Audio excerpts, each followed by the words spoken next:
Hey Shrikopaths. So Viola is a Thunder Element off-field sub-DPS, but when the game launched she was pretty low on every tier list. However, as time went on we started hearing about her being used to great success by endgame players thanks to her very fast rotation and high off-field damage potential. But I had never been able to see for myself because she refused to come home. But thanks to the selector that we all fought so hard to get, I was finally able to grab her and test her out for myself. I'm Shrike. Like, comment, and subscribe for more gacha content. Let's dive in. So Viola's recommended ancient marks are the 10-piece Sage's Heart and the 5-piece Terracotta General, which is a great start, but we can fit more than that in. Along with those two, we can also fit a Golden Branch and a Jade Crane. And there might be other ways to fit them in, but this here is the way I found. As for stats, I think it depends. She's going to be doing off-field damage, but what kind of damage you personally need will determine whether you use Thunder damage and Elemental Anomaly Mastery, or crit rate and crit damage. Both are viable. Personally, most of the teams I've been using her in are physical damage teams and not anomaly teams, so I've decided to go with the crit rate and crit damage build. However, I should mention that due to Sage's Heart boosting her thunder damage and her exclusive weapon boosting thunder damage, I feel like the strongest build for her would focus on thunder damage. But due to the marks I have and the teams I'm using, I went with the other build. I'd like to eventually test a full thunder build for her though. I think that could be really strong. And both builds can use Pierce, but as a tertiary stat after the main two.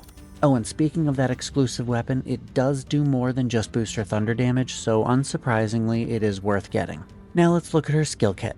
Basic attack is nothing special, as we've come to expect. Even when they do something interesting, it's always the passive that's actually doing it anyway. Skill 1 can play a happy song. This happy song zone deals regular damage to those inside it every 2 seconds. And lasts 15. Only 2 songs can be played at the same time, though if you play 2 happy songs, the damage won't stack. Oh, and if you hold down skill 1, she spins around and keeps playing the happy song. It's cute, but useless. Skill 2 will turn your happy song into an angry song, turning it from yellow to red. No difference in damage is listed, so unless I'm mistaken, it does the same damage as the happy song, it's just red. The passive says that when there are 2 different songs on the field, so when you have a happy song and an angry song, it will create a resonance and start damaging those outside the zone instead of inside it every 1.1 second for the duration of the song. And this one deals chase damage. Her ultimate is 2 walls of electricity that smash together on enemies. Visually it's awesome, but just deals damage, nothing fancy. Notable talents. Number 4. Which basically says that when you make the happy song angry, it boosts her chase damage for 15 seconds. But that will only come into play if you trigger the resonance, remember. More details in the combat section. Notable potentials, 3 and 6.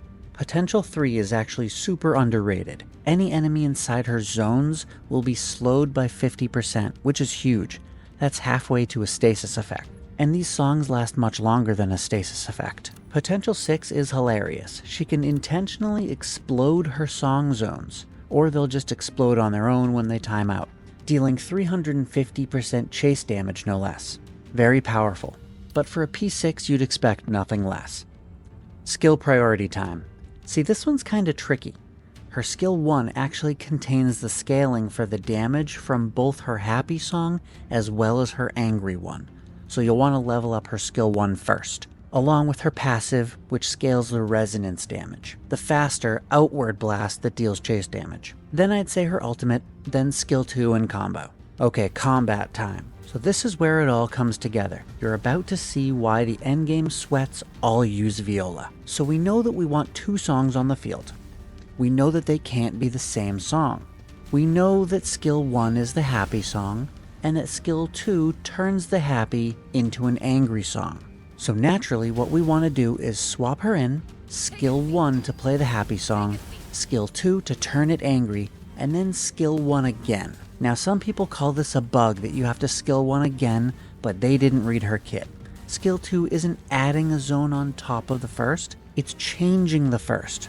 So once you skill 2, there's still only 1 zone up, so resonance can't be triggered. You need to skill 1 again to replay the happy song, that way there are 2 songs playing, and they're different. So now resonance is triggered, then swap out. Recap.